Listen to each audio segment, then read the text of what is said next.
Hello everyone, welcome back to an another video. हम कर रहे हैं एल्कलाइन अर्थ मेटल के बारे में, जिसमें हमने लास्ट किया था कैल्शियम के कुछ कंपाउंड्स के बारे में, जिसमें हमने कैल्शियम कार्बोनेट, कैल्शियम ऑक्साइड, इनकी फॉर्मेशन और यूजेस के बारे में किया था। आज हम करेंगे biological importance of calcium and magnesium. जैसे हमने एल्कली मेटल्स में किया था सोडियम और पोटाशियम की, इसमें हम देखेंगे कैल्शियम और मैग्नीशियम कैसे ह्यूमन बॉडी में यूज होती हैं।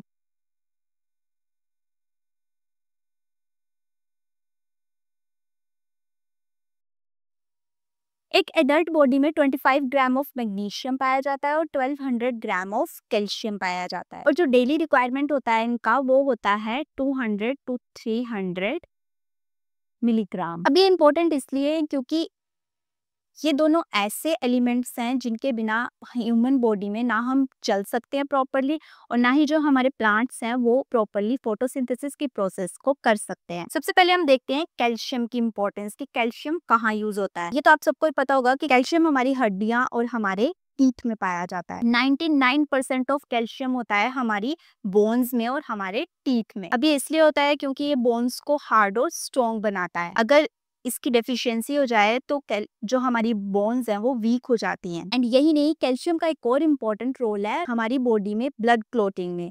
जैसे जब ब्लड, अगर हमें कहीं चोट लग जाती है तो हमारी बॉडी से ब्लड निकलता है, उसके थोड़ी देर बाद आप देखते हैं वो ब्लड अपने आप ही निकलना बंद हो जाता है, तो उसको बोलते हैं ब्लड क्लोटिंग। तो उसमें भी कैल्शियम हेल्प करता है। नेक्स्ट इसकी इंपॉर्टेंस होती है ह्यूमन बॉडी में मसल कॉन्ट्रैक्शन में। जैसे जब हम मसल मूव करते हैं तो कैल्शियम आयंस भी हमारी मसल के अंदर और बाहर मूव करते हैं। ये सिग्नल भेजते हैं कॉन्ट्रैक्शन के लिए, इसीलिए अगर इनकी डेफिशिएंसी हो जाए तो हमें मसल क्रैम्प्स हो जाते हैं। नेक्स्ट, नर्व ट्रांसमिशन में भी ये बहुत जरूरी होता है। जो नर्व्स के थ्रू हमारे सिग्नल ट्रांसफर होते हैं उसमें ये जरूरी होता है क्योंकि ये न्यूरॉन्स के बीच में कम्युनिकेशन कराने में हेल्प करता है। एंड लास्ट, ये कुछ एंजाइम्स को एक्टिवेट करता है जो हमें हमारे डाइजेशन में हेल्प करते हैं। अब मैंने आपको बताया कि एक तो ह्यूमन बॉडी के लिए इंपॉर्टेंट है और एक फोटोसिंथेसिस के लिए इंपॉर्टेंट है। तो जो जो हमारे पास मैग्नीशियम है वो यूज होता है मोस्टली फोटोसिंथेसिस में। अब ये प्लांट्स के लिए एज ए लाइफलाइन काम करता है, क्योंकि जो फोटोसिंथेसिस के लिए सबसे इम्पोर्टेंट चीज होती है क्लोरोफिल,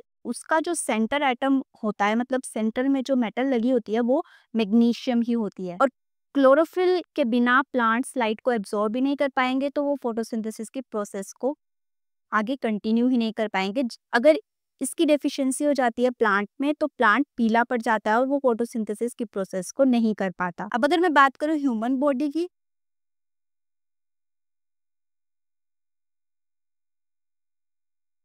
तो मैग्नीशियम का यूज ह्यूमन बॉडी में एटीपी प्रोडक्शन में होता है। अब मैंने आपको बताया कैल्शियम मसल कॉन्ट्रैक्शन में यूज होता है, मैग्नीशियम उसके साथ काम करता है उनको रिलैक्स करने के लिए। मैग्नीशियम और कैल्शियम दोनों मिलकर हमारी बॉडी की मसल्स को कॉन्ट्रैक्ट और रिलैक्स करते हैं। एंड मैग्नीशियम डीएनए रेप्लिकेशन में एज अ को फैक्टर की तरह भी काम करता है। अगर मैंने आपको इनकी इंपॉर्टेंस बताई तो आपको इसकी डेफिशिएंसी के बारे में आइडिया तो हो ही गया होगा कि अगर कैल्शियम की डेफिशिएंसी होगी तो बॉडी में क्या हो सकता है, और अगर मैग्नीशियम की डेफिशिएंसी होगी तो बॉडी में क्या हो सकता है, और साथ ही प्लांट्स के साथ क्या हो सकता है। तो मेन तो यही है, अगर कैल्शियम की डेफिशिएंसी होगी तो बोन्स वीक हो जाती है, जिसको हम मेडिकल टर्म में ओस्टियोपोरोसिस बोलते हैं। और अगर मैग्नीशियम की डेफिशिएंसी प्लांट्स में हो जाती है तो मींस क्लोरोफिल की भी डेफिशिएंसी हो जाती है, जिसको क्लोरोसिस बोलते हैं। तो कैल्शियम और मैग्नीशियम दोनों मिलकर ह्यूमन बॉडी और एज वेल एज प्लांट्स को के बैलेंस को मेंटेन करके रखते हैं। सो यही मेन यूजेस थे, बायोलॉजिकल इंपॉर्टेंस थी कैल्शियम और मैग्नीशियम की, जो कि एल्केलाइन अर्थ मेटल्स में आती हैं। एंड अब एक छोटा सा टॉपिक बचता है विच इज सीमेंट। जैसे मैंने आपको कैल्शियम के कंपाउंड्स के बारे में करवाया, तो उसमें कैल्शियम से जो कैल्शियम के कंपाउंड्स है वो सीमेंट की फॉर्मेशन में यूज होते हैं। तो हमें पता होना चाहिए कि सीमेंट कैसे फॉर्म होता है या उसके यूजेस क्या होते हैं, तो वो हम सेपरेट नेक्स्ट वीडियो में करेंगे। मिलते हैं नेक्स्ट वीडियो में। Till then keep exploring and learning Gyan with विज्ञान।